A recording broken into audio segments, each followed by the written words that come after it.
Hi, I'm Rhiannon, owner of the Epsom Bakehouse, and join me today to make the best, perhaps even the ultimate pastry for mince pies. If you've not tried one before, mince pies are these mini pies of sweet short crust pastry and a sweet filling of dried fruits cooked with sugar, spices, fats, and sometimes a little brandy. You can see the recipe amounts below this video and also a link for my newsletter if you'd like to sign up for more bread making tips and recipes. Let's get making this best pastry for these delicious mince pies, and you'll also be able to make the pies step by step with me. So starting off with your ingredients for your best ever mince pie pastry, and starting with the plain flour. So that's a wheat flour, plain flour, so a white wheat flour. That's a lower protein flour, so something that's got about 9 or 10 grams of protein per 100 grams of flour. So a plain wheat flour or all-purpose flour for your pastry. So that lower protein, we don't want lots of protein to develop. Like in baking bread. Instead, in pastry, you want to keep that protein lower so that your pastry doesn't end up tough. Then to sweeten this short crust pastry, instead of sugar, using icing sugar or powdered sugar. So going to be adding that into this mixture. And then it wouldn't be pastry without butter. And yes, I know it looks like a lot of butter, but rubbing that butter into the dry ingredients and gently coating the flour with butter leads to these delicate microscopic layers of flour and butter, which when cooked puff up to create that light pastry that you are going to enjoy with your mince pies. So lots of butter chopped into cubes and slightly softened. So that means that you can just ever so slightly push a dent into the butter. In no way do you want this to be almost melting or very, very soft, because you do want to be able to rub it into the flour. But chopped into small cubes, your butter. And then a slightly secret ingredient, a large orange. So you're going to zest the orange. So you're going to grate it just until you see the white pith. So don't grate into the pith because that's very bitter. You're just going to zest the orange and then juice it and retain the juice of the orange to put into your pastry.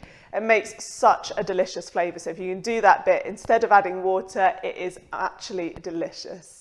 So just using the zest on there, so it's a very fine grater, and just using that on the orange.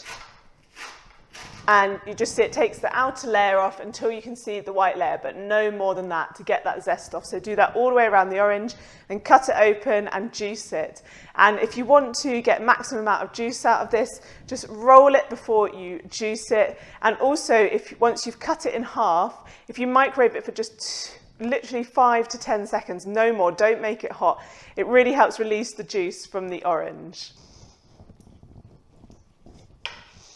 Mix together your flour and your icing or powdered sugar, and then you're ready to start adding in the butter. Now, what I would suggest is, once you've got your softened butter, is to add it in a little bit at a time.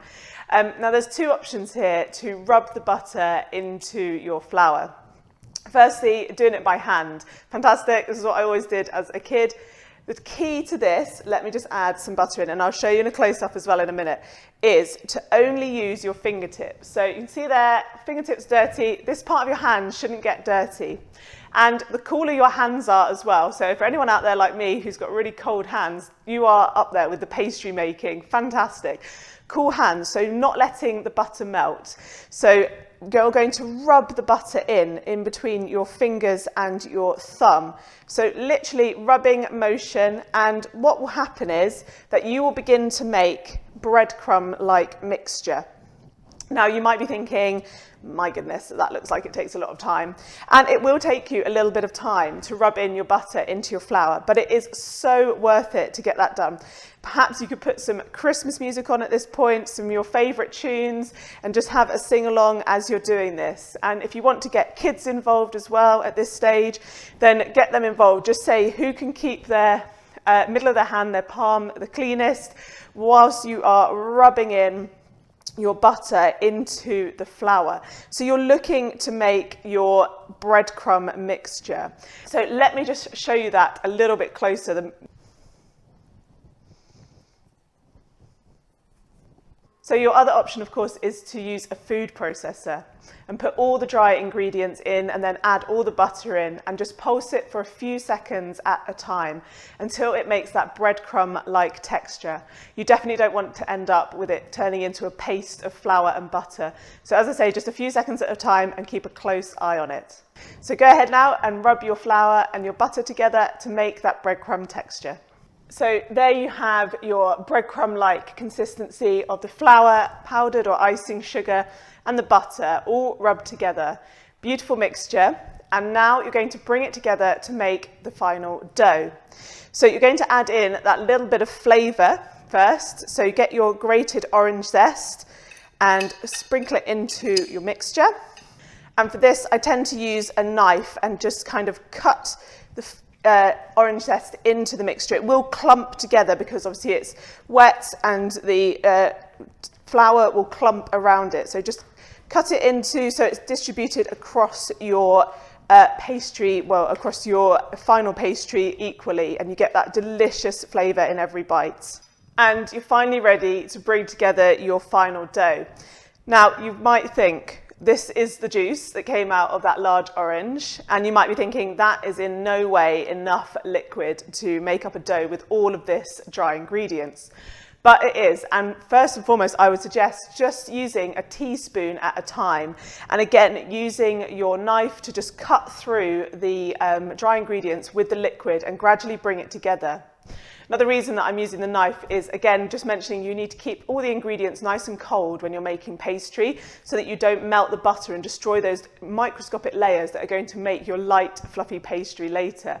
So later on, yes, get your hands in and clump the pastry together as it gets more liquid in it. But at the beginning, just use your knife to cut the liquid in. So I'm going to add a couple of teaspoons of the fresh orange juice here, and it does just smell so amazing. So what a great festive flavour.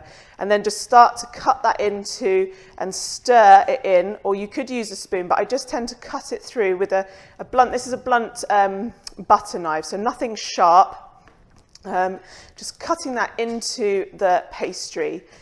And you will start to see clumps beginning to form in the centre of your pastry and in the centre of those dry ingredients. So add another teaspoon or two, but definitely don't add the entire bowl of the liquid, of the orange juice at the same time.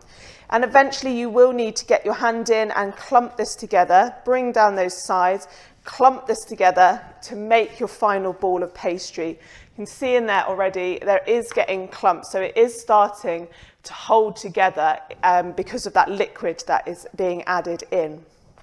So now just go ahead and keep adding in gradually your orange juice, and eventually put your hand in and see if it's going to clump together and form. But you're just trying to not handle the pastry as little as possible. So again, keeping those ingredients cool, keeping that kind of lamination of the dough almost, it's not proper lamination, but all that butter coated pieces of flour, not melting that butter and just keeping it nice and cool as you mix in that orange juice and begin to bring together your ball of dough. And your ball of dough should be able and sticky to join together, but it shouldn't be kind of in any way sloppy or wet. It should just be holding its shape, ball of dough, and that's gradually brought together with the liquid that you're adding in. So as I say, just test it every so often, see if the centre is starting to clump together. I'm getting more and more clumps as I'm doing this in the middle, so it's getting more and more able to clump together and form that dough. So I'll let you get on now with forming your dough with your orange juice. So having used about half of the orange juice there, I'm now at the stage where I can actually clump this together. It's pretty sticky, you can see it stuck to my hands, but I've gone from slicing through the bringing it all together to actually just squishing it together in a ball of dough. So at this stage, just start to bring it together, and you're trying not to manhandle it too much. So if you can make a ball of dough, you might want to take that out of the bowl, set it aside, and then work on the pastry below, because it is a lot of pastry you're making in one bowl here. So just try not to handle it too much. So potentially make a small ball of dough if you've got it together, and it will be a bit sticky, but it should just hold its shape.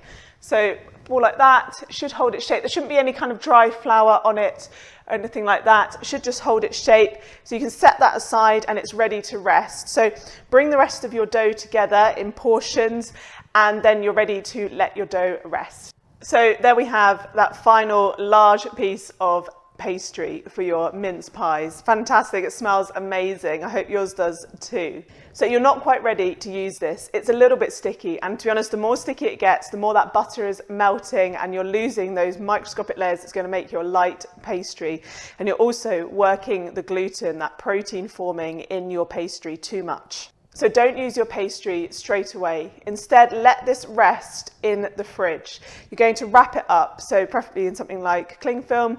Wrap it up, maybe double wrap it, and pop it in the fridge, at least for half an hour. But this is a large piece of pastry. You could even cut it in half and make it into 2 pieces that are wrapped up. Let it chill for at least half an hour, but I would say probably a good hour or so at least. Before you start rolling it out. This is going to make quite a few mince pies, so it will also, well wrapped up and probably in a freezer bag, will freeze well as well for up to about a week. Don't let it dry out if you want to use it later on and make it ahead. If you've enjoyed making that, then pop that in the fridge now and then come back and we'll shape and bake the mince pies. And once it's rested, you can start shaping and baking your mince pies. So you'll need a couple of bits of equipment, namely a rolling pin and a pan to put your mince pies in, and also some cutters to cut your shapes out. Now, I tend to go for a round one, obviously, to get the initial base shape. And then if you don't want too much pastry, you could use something like a star to make the top piece of your mince pies, or use a smaller round piece if you want to seal them completely closed. And lastly, you'll need to have your mincemeat. And what is the mincemeat? Well, if you've not used it before, then contrary to what the name suggests, it doesn't have any meat in it. Although this would have previously been used as a way of preserving meat, so cooking it in the spices and the dried fruit. Nowadays, although sometimes it is made with animal suet, usually this is dried fruits, sugars, candied peel, spices and fats cooked together to make this, and it really does smell absolutely delicious, and it's a really delicious filling for your mince pies. So if you've not tried it before, do give it a go with this pastry. So you're going to roll out your pastry until it is just a couple of millimeters thick. So make sure you've got a little bit of flour down underneath so that you can keep turning your pastry whilst it's not stuck to the work surface. So just roll it out and make sure it's evenly rolled out so it's all the same thickness all across your piece of pastry. And then you're ready to start cutting out your pastry rounds. Now, try and get each cut as close together as possible so that you don't have to keep rolling out your pastry time and time again.